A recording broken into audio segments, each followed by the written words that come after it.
Human beings, because of the size of the neocortex, we can turn on the stress response just by thought alone. We can think about our problems and turn on those chemicals. That means then our thoughts could make us sick. So if it's possible that our thoughts could make us sick, is it possible then our thoughts could make us well? The answer is absolutely yes. Well, a habit is a redundant set of automatic, unconscious thoughts, behaviors, and emotions that's acquired through repetition. Imagine waking up every day only to find yourself trapped in the same old patterns, the same routines, the same emotional cycles. Does that sound familiar? According to Dr. Joe Dispenza, 95% of who we are by age 35 is a program, like a computer running old software. But what if you could rewrite it? In this video, we're diving into Dr. Joe Dispenza's methods for reprogramming the mind and breaking free from automatic, unconscious habits, so you can finally start creating the life you want. But your body now knows how to do it better than your mind. So if you think about it, people wake up in the morning, they begin to think about their problems. Those problems are circuits of memories in the brain. Each one of those memories are connected to people and things at certain times and places. And if the brain is a record of the past, the moment they start their day, they're already thinking in the past. Each one of those memories has an emotion. Emotions are the end product of past experiences. So the moment they recall those memories of their problems, they all of a sudden feel unhappy, they feel sad, they feel pain. Now, how you think and how you feel creates your state of being. So the person's entire state of being when they start the day is in the past. So what does that mean? The familiar past will sooner or later be predictable future. So if you believe that your thoughts have something to do with your destiny, and you can't think greater than how you feel, or feelings have become the means of thinking, by very definition of emotions, you're thinking in the past. And for the most part, you're going to keep creating the same life. So then people grab their cell phone, they check their WhatsApp, they check their text, they check their emails, they check Facebook, they take a picture of their feet, they post it on Facebook, they tweet something, they do Instagram, they check the news, and now they feel really connected to everything that's known in their life. And then they go through a series of routine behaviors. They get out of bed on the same side, they go to the toilet, they get a cup of coffee, they take a shower, they get dressed, they drive to work the same way, they do the same things, they see the same people, they push the same emotional buttons, and that becomes the routine, and it becomes like a program. So now they've lost their free will to a program, and there's no unseen hand doing it to them. So when it comes time to change, the redundancy of that cycle becomes a subconscious program. So now 95% of who we are by the time we're 35 years old is a memorized set of behaviors, emotional reactions, unconscious habits, hardwired attitudes, beliefs, and perceptions that function like a computer program. So then a person can say with their 5% of their conscious mind, I want to be healthy, I want to be happy, I want to be free. But the body's on a whole different program. So then how do you begin to make those changes? Well, you have to get beyond the analytical mind, because what separates the conscious mind from the subconscious mind is the analytical mind. And that's where meditation comes in, because you can teach people through practice how to change their brainwaves, slow them down. And when they do that properly, they do enter the operating system where they can begin to make some really important changes. So most people then wait for crisis or trauma or disease or diagnosis. They wait for loss, some tragedy to make up their mind to change. And my message is, why wait? And you can learn and change in a state of pain and suffering, or you can learn and change in a state of joy and inspiration. And I think right now, the cool thing is that people are waking up. A habit is a redundant set of automatic thoughts, behaviors, and emotions. Over time, our bodies know how to live these habits better than our conscious minds. Most people wake up, immediately replay their problems, and slip back into patterns shaped by memories of the past. In doing so, they're literally starting their day in the past. But if you keep thinking and feeling this way, will the future ever be different? Higher the emotional quotient, the more you pay attention to the cause. And the moment the brain puts all of its attention on the cause, it takes a snapshot, and that's called a memory. So long-term memories are created from very highly emotional experiences. So what happens then is that people think neurologically within the circuitry of that experience. and they feel chemically within the boundaries of those emotions. And so when you have an emotional reaction to someone or something, most people think that they can't control their emotional reaction. Well, it turns out if you allow that emotional reaction, it's called a refractory period, to last for hours or days, that's called the mood. You say to someone, hey, what's up? I'm in a mood. Well, why are you in a mood? Well, I had this thing happen to me 5 days ago, and I'm having one long emotional reaction. If you keep that same emotional reaction going on for weeks or months, that's called temperament. Why is he so bitter? I don't know, let's ask him. Why is he so bitter? Why are you bitter? Well, I had this thing happen to me 9 months ago. And if you keep that same emotional reaction going on for years on end, that's called a personality trait. And so learning how to shorten your refractory period of emotional reactions is really where the work starts. So then people, when they have an event, what they do is they keep recalling the event because the emotions of stress hormones, the survival emotions, are saying pay attention to what happened because you want to be prepared if it happens again. Turns out most people spend 70% of their life living in survival and living in stress, so they're always anticipating the worst case scenario based on a past experience, and they're literally, out of the infinite potentials in the quantum field, they're selecting the worst possible outcome, and they're beginning to emotionally embrace it as fear, and they're conditioning their body into a state of fear. Do that enough times, body has a panic attack without you. You can't even predict it because it's programmed subconsciously.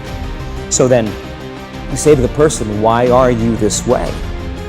And they'll say, I am this way because of this event that happened to me 15 or 20 years ago. And what that means from a biological standpoint is that they haven't been able to change since that event. So then the emotions from the experience tend to give the body and the brain a rush of energy. So people become addicted to the rush of those emotions, and they use the problems and conditions in their life to reaffirm their limitation, so at least they can feel something. So now when it comes time to change, you say to the person, why are you this way? Well, every time they recall the event, they're producing the same chemistry in their brain and body as if the event is occurring, firing and wiring the same circuits and sending the same emotional signature to the body. Well, what's the relevance behind that? Well, your body is the unconscious mind. It doesn't know the difference between the experience that's creating the emotion and the emotion that you're creating by thought alone. So the body's believing is living in the same past experience 24 hours a day, 7 days a week, 365 days a year. And so then when those emotions influence certain thoughts, and they do, and then those thoughts create the same emotions, and those same emotions influence the same thoughts, now the entire person's state of being is in the past. So then the hardest part about change is not making the same choices you did the day before, period. And the moment you decide to make a different choice, get ready because it's going to feel uncomfortable. Every memory has an emotion. Emotions are the end product of past experiences, and the stronger the emotion, the more deeply it's wired in your brain. The real challenge? We become addicted to these emotions, and the body memorizes them. These emotions trigger thoughts, thoughts trigger more emotions, and the cycle keeps going. So how do we interrupt this cycle and regain control? Dr. Dispenza suggests a surprising way to access the subconscious. Through meditation. It's through meditation that you move past the analytical mind into the subconscious, where real change happens. The bigger thing is that we keep firing and wiring those circuits. They become more hardwired. So you have a thought and then the program runs. But it's the emotion that follows the thought. If you have a fearful thought, you're going to feel anxiety. The moment you feel anxiety, your brain's checking in with your body and saying, yeah, you're pretty anxious. So then you start thinking more corresponding thoughts equal to how you feel. Well, the redundancy of that cycle conditions the body to become the mind. So now, when it comes time to change, the person steps into that river of change and they make a different choice, and all of a sudden, they don't feel the same way. So the body says, well, you've been doing this for 35 years. You're going to just stop suffering and stop feeling guilty and stop feeling shameful, and you're not going to complain or blame or make excuses or feel sorry for yourself. Well, the body's in the unknown. So the body says, I want to return back to familiar territory.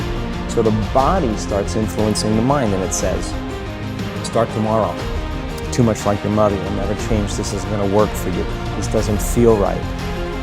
And so if you respond to that thought as if it's true, that same thought will lead to the same choice, which will lead to the same behavior, which will create the same experience, which will produce the same emotion.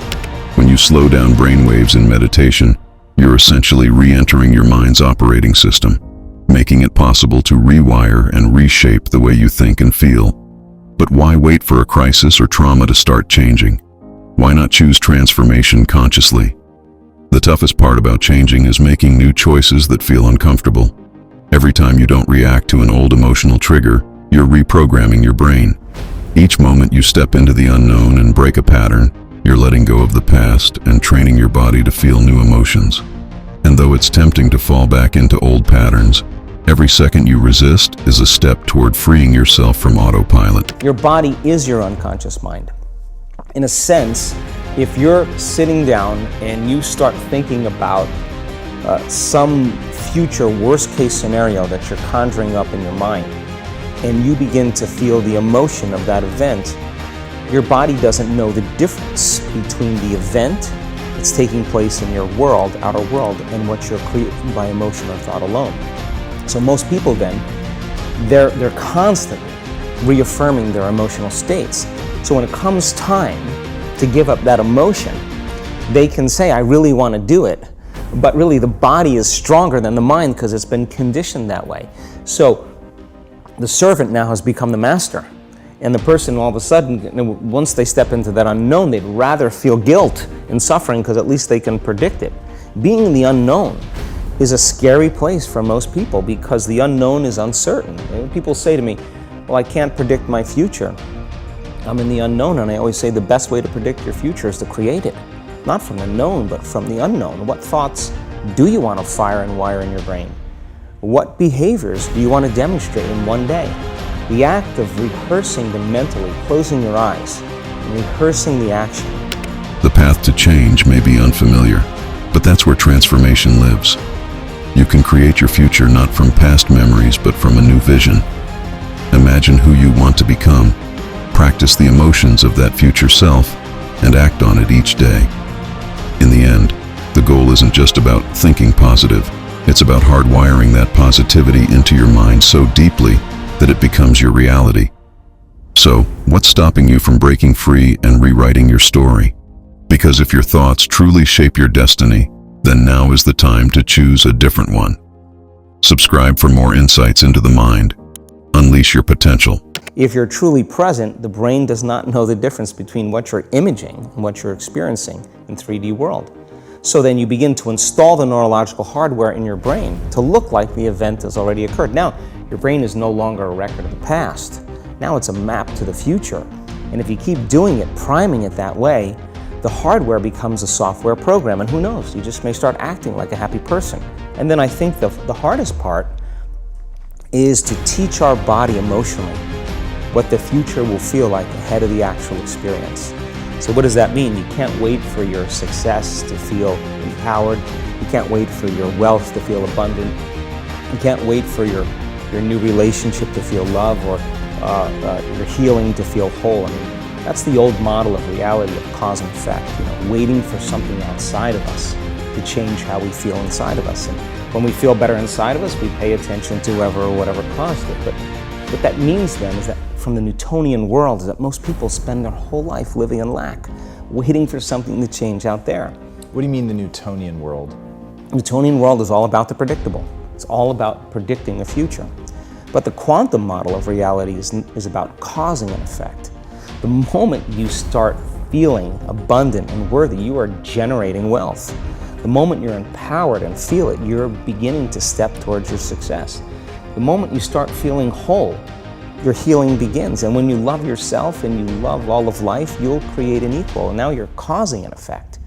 And I think that's the difference between living as a victim in your world, saying, I am this way because of this person or that thing or this experience. They made me think and feel this way. When you switch that around, you become a creator of your world, and you start saying, my thinking and my feeling was changing an outcome in my life, and now that's a whole different game, and we start believing more that we're creators of reality. And if you wake up in the morning and you're not being defined by a vision of the future, as you see the same people and you go to the same places and you do the exact same thing at the exact same time, it's no longer that your personality is creating your personal reality. Now your personal reality is affecting or creating your personality. Your environment is really controlling how you think and feel unconsciously, because every person, everything, every place, every experience has a neurological network in your brain. Every experience that you have with every person produces an emotion. So some people will use their boss to reaffirm their addiction to judgment. They'll use their enemy to reaffirm their addiction to hatred. They'll use their friends to reaffirm their addiction to suffering. So now they need the outer world to feel something. So to change then is to be greater than your environment, to be greater than the conditions in your world. And the environment is that seductive. So then why is meditation the tool? Well, let's sit down, let's close our eyes.